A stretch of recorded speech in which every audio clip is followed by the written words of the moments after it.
quitting and the giving up. Yeah, I think one thing that you just triggered for me, Jonathan, is that, you've got that who am I being, and it's like who am I being currently, and in that being, who do I want to become, right? So what we're doing right now, we're being who we are in the present moment, and all of it's being driven by who we want to become in the future. So that's the teleological end. We're always driving that way. So I think a defining question for me in the internet lifestyle is, who do I want to what is my lifestyle, and who do I want to be fitting in with? And this is like a kid in the sandbox question on the playground. Who do I want to be friends with? And for me, I wanted to be friends with people that were really, really fun and did what they want, and they didn't complain. But I wanted to be around people that were fun and growing, exciting, avant-garde, in the front, not the back. And so many people, I think, in who they're being, is like, I hope mom and dad are okay with what I'm becoming. They're thinking about their friends, such and such said something about that, or my uncle or my pastor wrote me kind of an awkward email about going for my dreams, and and they're worried about all these people they actually don't want to become. They're actually trying to move away from, but they're holding on because their identity's bound up back there.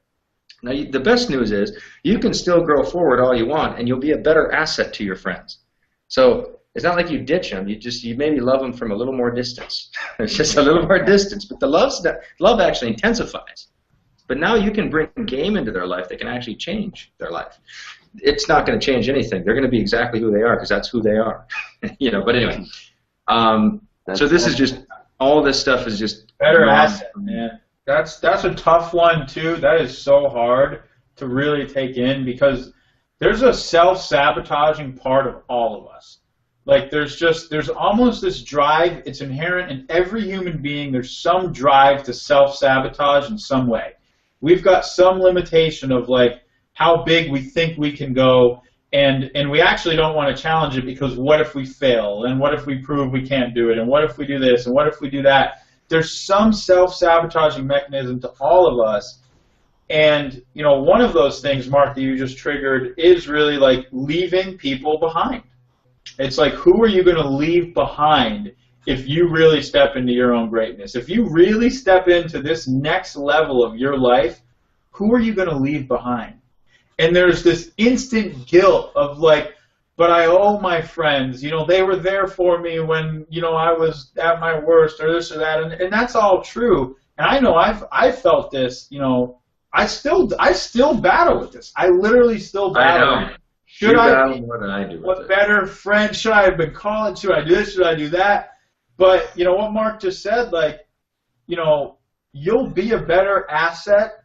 And honestly, what good are you anyway if you stay behind? If you say, oh, okay, if it's so noble to stay behind in the old lifestyle that you knew because that's where your friends are and that's where you can support them and that's where they'll feel good about themselves because you're still just at the same level with them. If it's so noble to stay behind, then do it. But the reality is, are you helping anyone by doing that? Is that really going to make a difference in the world? Are you adding any value at all by staying behind? And it's crazy how much we will sabotage because of some belief like that. I still battle with it. That's where the skill, I think, comes into, we have to fiercely watch ourselves and fiercely sort of discover these ways that we hold ourselves back. Because no matter what level of the game you're stepping into, there's only new ways that you hold yourself back. When you distinguish the old ways, that's great. You're going to get through to that next level. But now I'm looking out for all the ways that I hold myself back now. When I step into that meeting with the founder of, Jabra or whatever, who cashed out for $200 million, and I'm instantly thinking, I have no right to be in this meeting. I'm just this stupid little internet direct sales guy. I only made, $20 million. I suck, right? I can't be in this meeting. Those are the new ways that I have to distinguish that I hold myself back, and it takes more technology than ever internally to fight through that.